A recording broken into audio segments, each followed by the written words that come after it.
Hello, today we're in the West Midlands of England in Worcestershire, the home of Lee and parents. We're going to see how they make their famous Worcestershire sauce. Today we're going to find out about its history and origin, what makes it so popular here in the UK, and then of course we're going to taste it.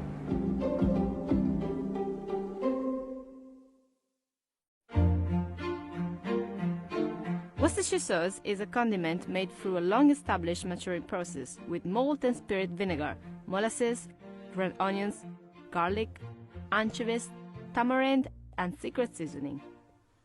The sauce can be enjoyed in a variety of ways, used to complement steaks, burgers, cocktails such as a Bloody Mary, and a British favorite, cheese on toast.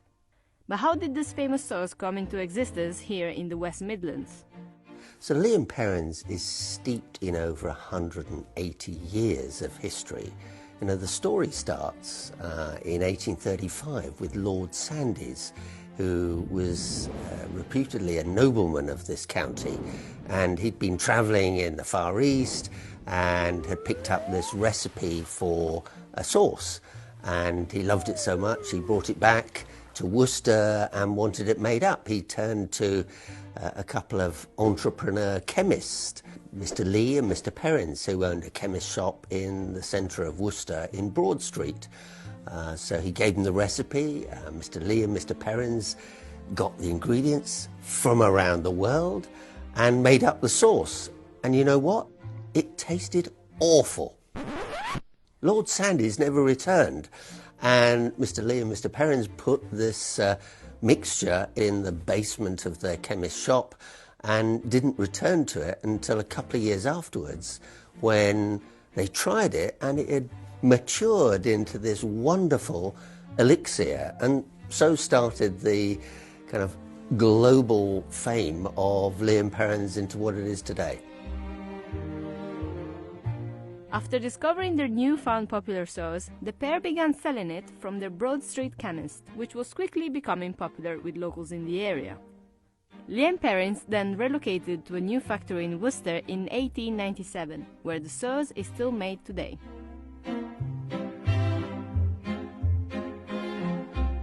Depending on your region, it will either be packaged in the iconic orange label or wrapped in a beige paper wrapper.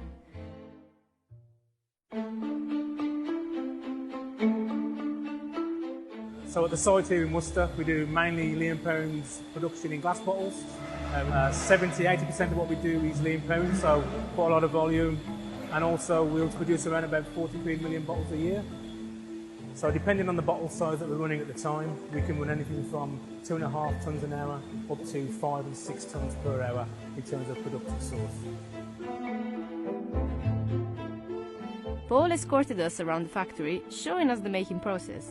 We started in the basement, where hundreds of barrels sit quietly maturing the Worcestershire sauce ingredients, just like it did over 100 years ago.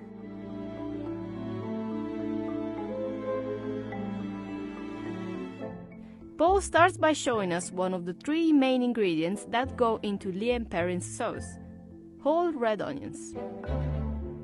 So we've got some red onions here that have been pickling for around about 9 to 10 months, and we've still got the whole red skin onion, which we noticed, but it's changed from being a very hard fruit, even though it's keeping its colour, to being a little bit mushy, and it's the process of breaking down the vegetable that creates this lovely juice that comes out that will give us that lovely flavour. The same process is also done with whole garlic cloves, which also sit in a barrel of malt vinegar to pickle for 18 months.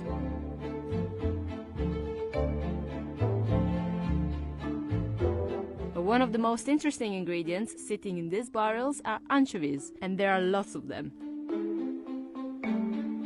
The fish, which are captured and sent from Spain, age in 200 kilograms of salt for 2 years, which help bring out the base flavor for the sauce.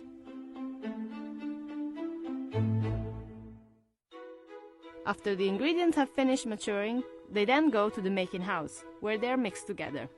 The garlic, onions, anchovies and salt are added into this 5,000-litre tank.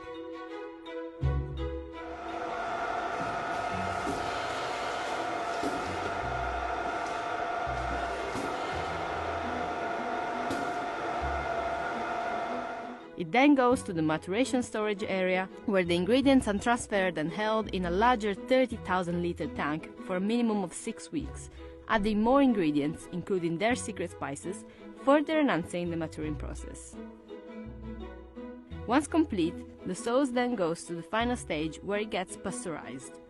The sauce first goes through this holding tank before heading to the heat exchanger, which preheats the sauce for around 2 minutes, then cools it again before sending it to bottling.